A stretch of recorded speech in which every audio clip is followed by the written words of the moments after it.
Hello, student. I am Sanjay Misra, okay, teacher, chemistry teacher. I am going to describe about the laws of chemical combination. Why need to laws of chemical combination? Need क्यों हुआ? जरूरत क्यों हुआ? यहाँ question ये था, how atoms are combined to each other and why they are combined to each other. Atom एक दूसरे से कॉम्बिनेशन क्यों करता है और कैसे करता है? तो एक एटम दूसरे एटम से कॉम्बिनेशन क्यों करता है? Why one atoms combined to another atom? The answer is to gain stability. One atom combined to another atom. And how they are combined to each other? There are so many scientists try to explain how one atom combined to another atom. In this theory, the laws of chemical combination, the main and first scientist is first of law of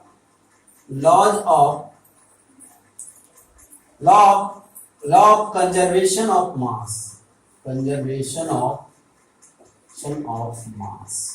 laws of combination of mass, laws of conservation of mass, and second is law of definite proportion,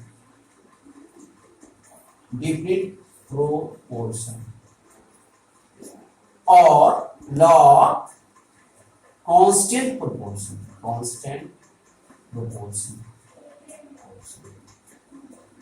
And third one is law of multiple proportion.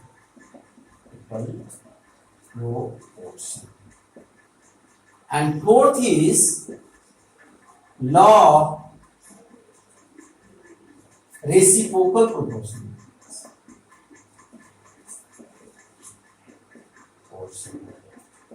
And fifth is Gay-Lussac's law.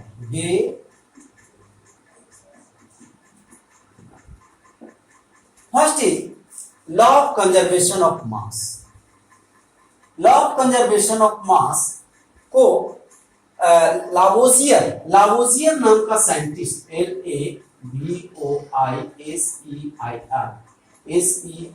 LAVOISEIR नाम का scientist 1774 में लावोजियर नाम का scientist इस theory को दिया। कहा during any physical or chemical change, the total mass of the reactant becomes equal to the total mass of the product. During any physical or chemical change, physical change में भी और chemical change में भी, the total mass of the reactant becomes equal to the total mass of the product. You know about the reactant? The substance which take part in a chemical reaction is known as a reactant. मान लीजिए कि हम ice 2 kg का ice ले रहे हैं और इसको छोड़ दे रहे हैं as it is room temperature पर।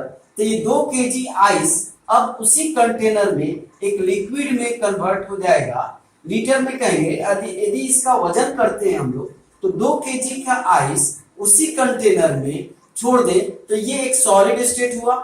अब ये लिक्विड स्टेट में होगा। किस स्टेट में होगा? लिक्विड स्टेट में। तो जितना फिजिकल चेंज हुआ सॉलिड से लिक्विड हुआ। क्या हुआ इसका चेंज? फिजिकल चेंज हुआ। कैसे भाई? तो ये सॉलिड से लिक्विड में कन्वर्ट हो गया। मास कितना था? 2 kg। अब भी इसका मास उतना ही है। यही कह रहा है कि ड्यूरिंग एनी फिजिकल और chemical change the total mass of the reactant becomes equal to the total mass of the product. दूसरा बात समझ, ये तो हो गया फिजिकल चेंज का। केमिकल चेंज में मान लो कि कैल्शियम कार्बोनेट CaCO3 को हम लोग ले रहे हैं, हीट कर रहे हैं और कैल्शियम कार्बोनेट हम लोग 100 ग्राम लिए हैं मान लो, और इसको हीट कर रहे हैं किसी क्लोज कंटेनर में जहां से कि ये इसका कोई सोर्स नहीं हो बाहर एयर निकलने का। तो हम लोग क्या करेंगे, ये कैल्शियम ऑक्साइड और CO2 से पूरा गैस जुड़ा, मान लीजिए कि किसी बल्ब में लेकर के कोई कंटेनर में हीट करें जो कि हम जिसको कि हम विजिबल है, बाहर से भी देख सकते हैं, तो पूरा दिखाई देगा कि कैल्शियम ऑक्साइड नीचे बैठा हुआ और पूरा कंटेनर गैस से भर गया है, अब ये ब्रेक नहीं हो रहा है। मान लीजिए कि ये कितना है, 92 ग्राम कैल्शियम ऑक्साइड है और ये कार्बन डाइऑक्साइड 8 ग्राम है, तो दोनों को यदि जोड़े तो दोनों 100 ग्राम होगा। तो ये कैल्शियम कार्बोनेट जो कि लिए थे ये डिकम्पोज हुआ और कैल्शियम ऑक्साइड और कार्बन डाइऑक्साइड दिया, लेकिन दोनों का मास यदि हम लोग जोड़े तो 100 ग्राम होगा। यही कह रहा है law of conservation of mass during any physical और chemical change, the total mass of the reactant becomes equal to the total mass of the product. इसको ऐसे भी कह सकते हैं, mass can neither be created nor be destroyed. ये न तो बढ़ेगा और न घटेगा, फिक्स्ड होता है। दूसरा है law of different proportion. Law of different proportion जो है ये तुम्हारा प्रॉस्ट नाम का साइंटिस्ट 1799 में दिया था। कब दिया था? 1799। प्रॉस्ट, जोसेफ प्रॉस्ट, साइंटिस्ट का नाम था जोसेफ प्रॉस्ट। जोसेफ प्रॉस्ट नाम का साइंटिस्ट 1799 में दिया, और ये लॉ ऑफ डिफरेंट प्रोपोर्शन या इसी का नाम पड़ा लॉ ऑफ कांस्टेंट प्रोपोर्शन। ये proposed by Joseph Proust 17, note कर लो, 1799 में दिया। According to this theory, a chemical compound always contains same element combined together in a fixed proportion by mass. A chemical compound always contains same element combined together in a fixed proportion by mass. कोई chemical compound हमेशा और हमेशा एक ही तरह के element से मिलकर के बनेगा।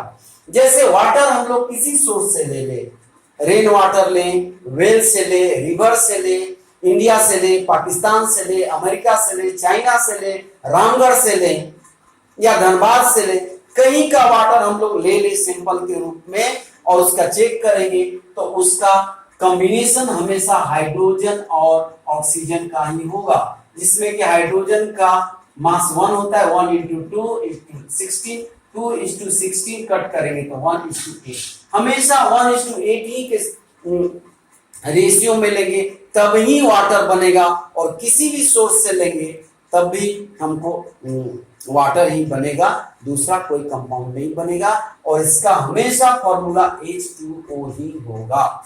ये कहता है लॉ ऑफ कांस्टेंट प्रोपोर्शन। दूसरा बात ये है कि हमेशा सपोज कीजिए कि आपको कार्बन डाइऑक्साइड बनाना है। कार्बन डाइऑक्साइड बनाने का बहुत सा सोर्स है, जैसे CO3 को हम लोग हीट करते हैं तो कैल्शियम ऑक्साइड और CO2 बनता है। मैग्नीशियम कार्बोनेट को हीट करेंगे तब भी MgO और CO2 देगा, और कार्बन को लिमिटेड सप्लाई ऑफ ऑक्सीजन देंगे तो कार्बन मोनोऑक्साइड बनेगा।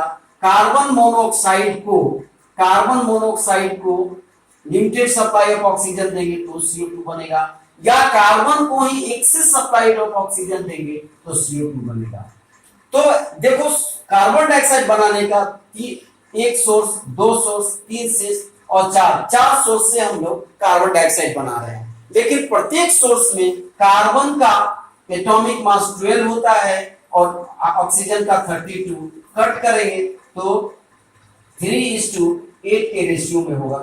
कोई भी सोर्स में हम लोग इसका परसेंटेज देखेंगे तो रेसिप्रोकल देखेंगे तो 3:8 के रेशियो में होगा, तभी कार्बन डाइऑक्साइड बनेगा, अदरवाइज नहीं बनेगा। यही कहता है लॉ ऑफ डिफरेंट प्रोपोर्शन। चौथा है लॉ ऑफ मल्टीपल प्रोपोर्शन। तीसरा है law of multiple proportion. Law of multiple proportion क्या कहता है? when two element, ध्यान से सुनिए, when two element combine to each other and form two or more than two compound, when two element combine to each other, it produce two or more than two compound in which the masses of one of the element is combined with fixed mass of the other bear a simple whole number ratio. When two elements combine to each other, it produces two or more than two compound. Then the masses of one element which combined with fixed mass of the other bear a simple whole number ratio. नहीं समझ में आया? इसको example से समझने का प्रयास करो।